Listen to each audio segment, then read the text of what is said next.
Bonjour à tous et à toutes. Je suis Priscille Imelda Pogomé, je suis journaliste et je suis fière de l'être. En cette petite matinée du dimanche 3 mai 2020, je voudrais déjà souhaiter une très bonne célébration de la Journée mondiale de la liberté de la presse à toutes les collègues journalistes, à tous les confrères et surtout à toutes les femmes journalistes. Depuis le 1er mai, ma collègue Angela Pédia a lancé un cri d'alarme, un cri de cœur. Et plusieurs de mes contacts sont rentrés dans mon inbox et me demandaient « Priscille, est-ce que c'est vrai ?» en m'envoyant le lien en référence à sa page Facebook et me demandaient d'aller lire. J'ai lu ce qu'elle a écrit et beaucoup de personnes m'ont demandé si c'est vrai. Oui, c'est vrai. Elle n'a pas du tout menti. Elle a dit la vérité. Ce qui se passe dans la presse béninoise en ce qui concerne le harcèlement, c'est un problème très très grave. C'est hyper grave à un niveau où vous ne pouvez même pas vous en douter. Vous ne pouvez pas vous imaginer ce que nous, les femmes journalistes, nous subissons au quotidien. Moi, je suis rentrée dans cette profession-là, je me suis retrouvée face à ce phénomène en démarrant par un stage académique en première année d'université.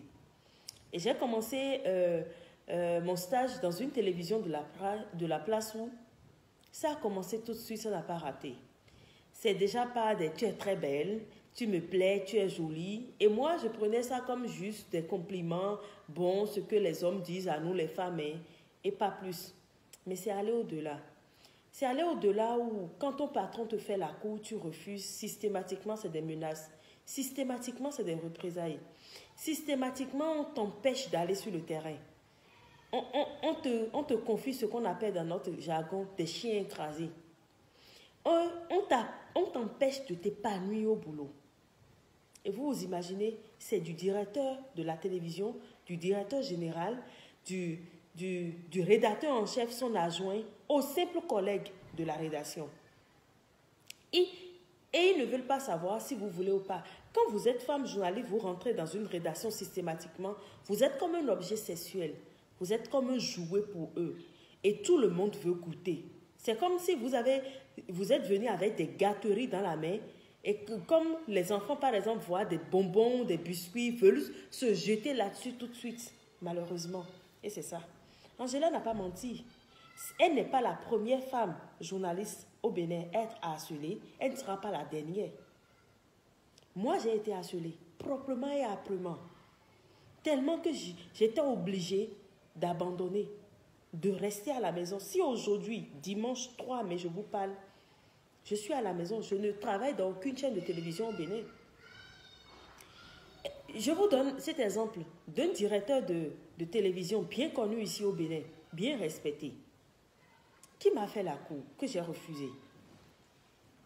Et il m'a tellement harcelé que il envoyait même mes collègues garçons venir me dire « Ah, le directeur est en train de te faire la cour, tu refuses, et il faut porter pelle pour aller le voir. » Et un jour, j'étais là, du retour d'un reportage, j'étais au banc de montage en train de monter mon reportage. Quand il m'appelle, dans son bureau, je vais. Et derrière son ordinateur, je ne savais même pas ce qui m'attendait. Il m'appelle, il me dit « Priscille, viens. » Je viens et qu'est-ce que je remarque? Le monsieur a déjà baissé son pantalon. Il était en train de se masturber, excusez du thème. Et il m'appelle, il me dit « Viens me faire la pipe. » J'ai dit « Quoi ?» J'ai dit « Pardon, je n'ai pas compris. » Il dit « Oui, qu'est-ce que tu n'as pas compris? Qu'est-ce que tu n'as jamais fait ?» J'ai dit « Désolé, directeur, je suis en train de monter un élément. » Il me dit « Tu montes quoi ?» J'ai dit « Je monte un élément pour le 13h. » Il dit « Ah bon? Mais viens d'abord me satisfaire. » J'ai dit « Je suis désolé. C'est dans votre bureau ici que vous faites vos cochonneries. » Il me dit « Mais c'est ça, cochonnerie. » J'ai dit « Excusez-moi, je suis partie. » Je vous jure que je suis restée au placard pendant 3 mois dans cette rédaction, à ne pas mettre pied sur le terrain.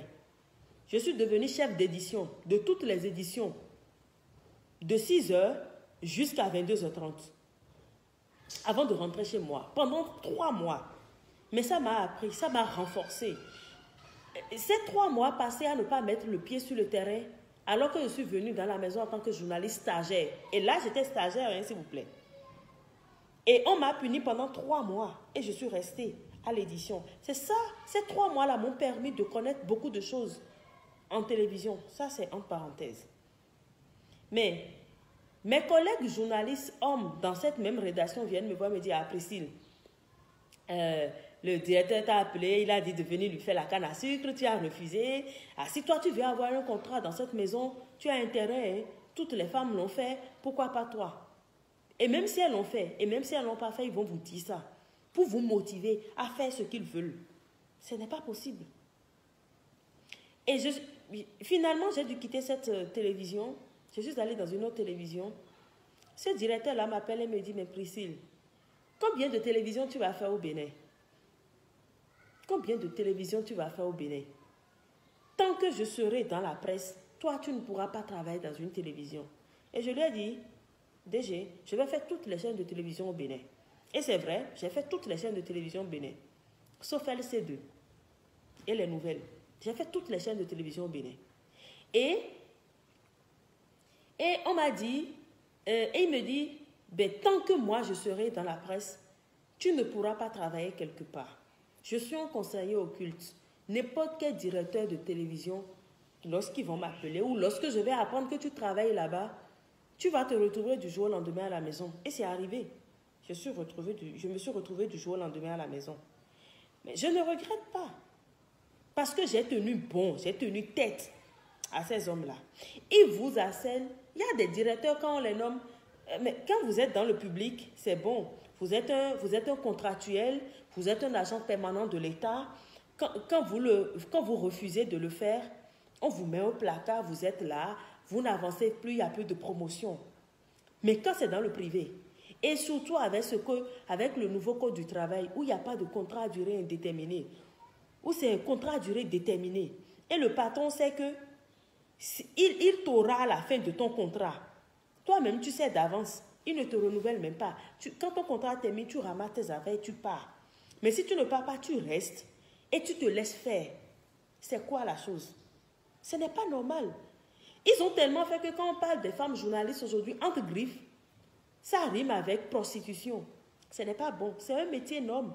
C'est un métier très noble. Quand vous voyez les femmes à l'international, des femmes journalistes tenir des débats politiques bien animés, ça vous plaît. Il y a des parents aujourd'hui qui paient des scolarités pour des enfants pour qu'ils deviennent journalistes. Mes chers parents, vous savez ce à quoi vos enfants seront confrontés une fois dans la vie professionnelle.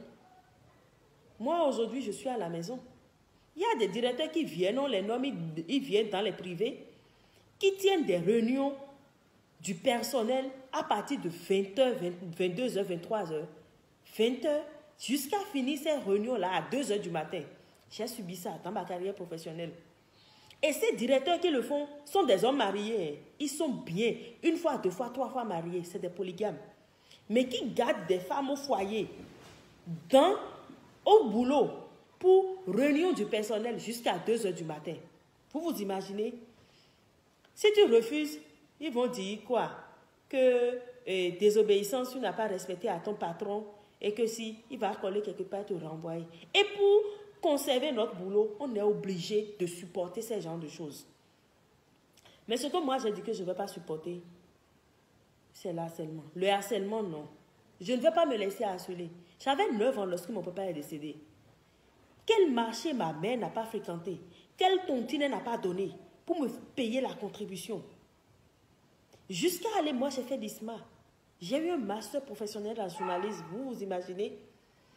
Et ma mère souffre, engagement sur engagement, on a signé. On me renvoyait des cours. Je finis, j'ai mon diplôme en main. Et pour avoir un métier, je dois coucher avec un homme. Excusez du peu. Il faut que j'aille direct. Je dois faire les promotions canapés. Les canapés qu'on leur achète dans le bureau pour recevoir de la visite. Les clients potentiels de la télévision, ces canapés deviennent des lits. Et c'est sur ça qu'ils font leurs bêtises. J'étais obligée. Il y a un directeur d'une radio communautaire, que je tais le nom, qui m'a embauché. 2 semaines, on travaillait. Il me fait appel dans son bureau. Il me dit, ah Priscille, voilà ce dossier-là et tu peux jeter un coup d'œil ce que je suis en train de te faire. Le monsieur se lève. J'entends, il est allé vers la porte, je savais ce qu'il voulait, je ne savais pas ce qu'il voulait faire. Et qu'est-ce que je vois? Il fout sa main dans ma chemise. Mais je me lève, je dis, qu'est-ce qui se passe? Il dit, tu me plais? Je dis, désolé, je ne suis pas là pour ça. Ce monsieur-là m'a plaqué au mur. J'étais obligée de le gifler pour me défendre et sortir de son bureau. S'il écoute cette vidéo, il se reconnaîtra. Il sait que c'est de lui que je parle. Ce n'est pas possible. Nous ne sommes pas des jouets. Nous ne sommes pas des jouets sexuels à la portée des hommes au boulot. Non. Je vous en prie, Angela n'a pas menti. Elle a dit la vérité. Et toi, femme journaliste, toi qui es ma consoeur et qui me vois, qui m'écoute, tu sais que je dis la vérité. J'ai été interpellée. Ma maman m'a demandé, mes frères, toi aussi, ta famille, tes connaissances, ton mari, ou je ne sais qui encore, va te demander est-ce que c'est vrai ce qu'Angela a dit. Pardon, il ne faut pas dire que c'est faux. Parce que tu sais que c'est vrai. Tu sais qu'elle a dit la vérité, qu'elle n'a pas menti. Alors, il ne faut pas dire que c'est vrai. C'est le moment. Aujourd'hui, c'est la journée mondiale de la liberté de la presse. Et c'est la manière dont moi, je libère ma parole. C'est ma manière de libérer la parole. Angela l'a dit, moi, je vais le dire. Je ne sais pas si d'autres auront le courage de le dire. Elle a été harcelée, j'ai été harcelée aussi. Il n'y a pas cette chaîne de télévision-là. Il n'y a pas cette chaîne de radio-là, de presse écrite. Même les simples stagiaires, elles viennent stagiaires à la recherche de l'expérience professionnelle et vous tapotez les fesses par ici, c'est les seins par là, c'est les attouchements sexuels, c'est les menaces. Koi. Ce que vous faites là, ce n'est pas bon. Arrêtez avec ça. Laissez les femmes tranquilles. La femme a la liberté d'accepter vos avances. Elle a la liberté de dire non. Et quand elle dit non, collez-lui la paix. Quand vous dites toutes les filles à l'école, c'est bien, c'est beau. Mais c'est ma maman qui me souffle ça. Quand vous dites toutes les filles à l'école, c'est bien, c'est beau. Mais après, elles vont devenir quoi? Quand vous dites, on ne retrouve pas les femmes dans les instances de prise de décision, ce n'est pas bien. Ce n'est pas bien. Nous voulons être dans les instances de prise de décision, mais vous ne nous collez pas la paix. Combien de femmes sont obligées d'abandonner leur métier pour rester à la maison? Combien de femmes sont obligées de rester à la maison pour conserver leur foyer? Combien d'hommes sont obligés de dire à leurs femmes, reste à la maison, je vais te payer le salaire, même s'ils ne trouvent pas le salaire, ils savent que bon, on nous met à l'abri. Pardon, laissez-nous tranquilles. Aujourd'hui, 3 mai, journée mondiale de la liberté de la presse, moi je demande à ce que la presse béninoise soit accernée, à ce que les agresseurs, les harceleurs arrêtent. Laissez les femmes tranquilles. Stop au harcèlement en milieu de travail. Je vous remercie et très bonne journée. Bye.